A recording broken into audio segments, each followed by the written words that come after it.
Précédemment, dans Macaron Cassis Violette.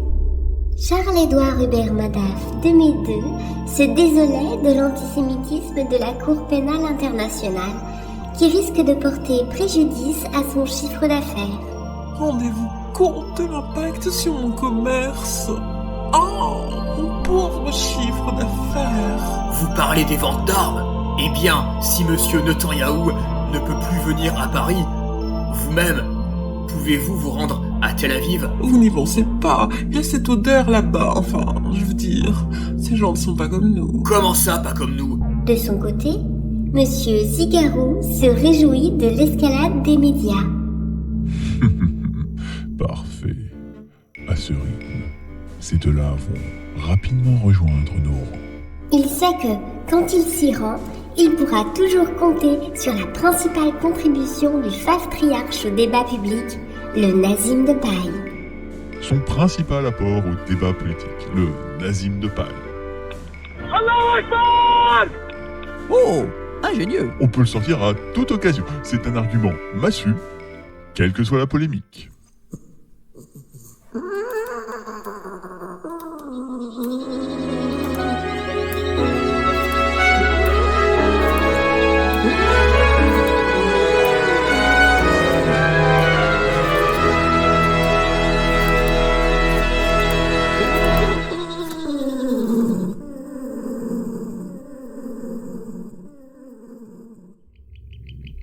Qu'est-ce que vous avez glandé?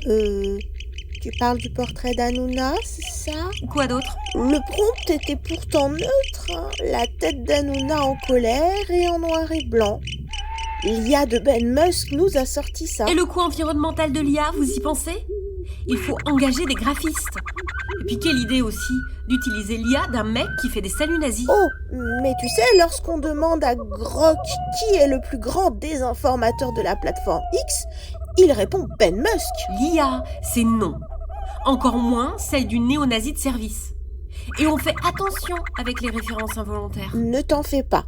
Pour notre nouvelle campagne de communication, on a utilisé de vrais shootings faits par de vrais photographes. On a pris à chaque fois le premier résultat de Google Images quand on tape un tel, portrait noir et blanc, fâché. Aucun risque. Bon, on parlera des GAFAM une autre fois.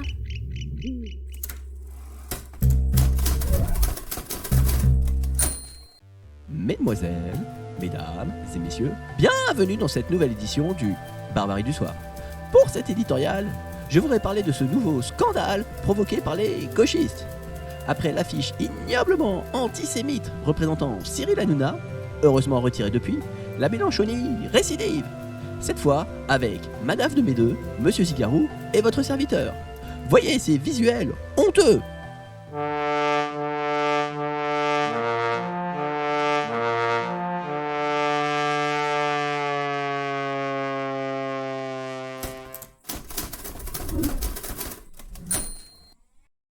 Pour réagir à cette polémique, je reçois Monsieur Charles-Édouard Hubert Madaf de Médeux. Bonsoir, monsieur de Barbarie. C'est à votre tour de subir une campagne antisémite alors que vous n'êtes même pas juif. Oh Dieu m'en garde, bien heureusement non.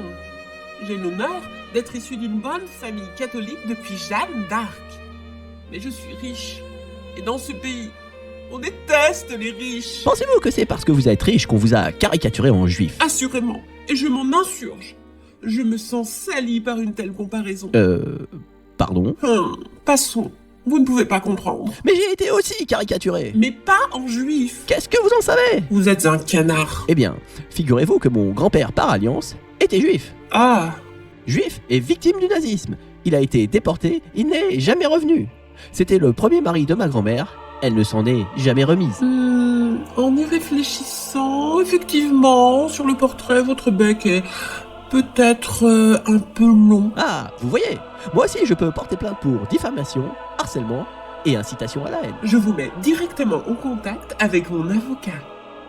En y réfléchissant, les oreilles de Monsieur Zigarou sont plutôt grandes sur le portrait. Il faudrait vérifier si ce n'est pas aussi de l'antisémitisme.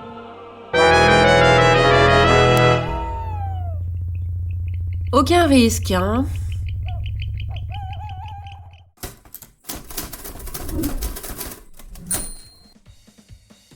Pour entrer plus en détail dans cette polémique, je reçois Monsieur Zigarou. Bonsoir, monsieur de Barbarie. Vous avez été représenté par la Mélenchonie avec un portrait dans lequel vos oreilles semblent être plus longues que dans la réalité. Non, c'est leur taille normale.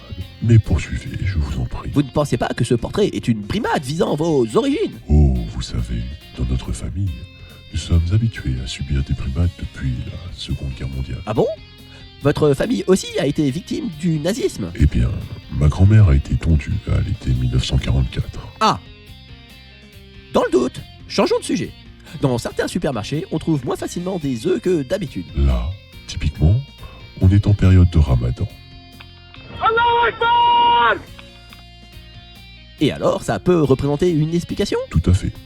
Au moment du Ramadan, les gens consomment énormément d'œufs. Ils cuisinent, ils font leurs gâteaux.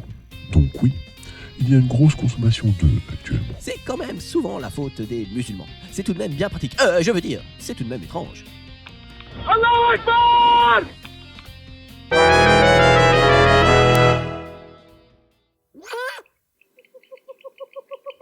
Bon, nous sommes parés.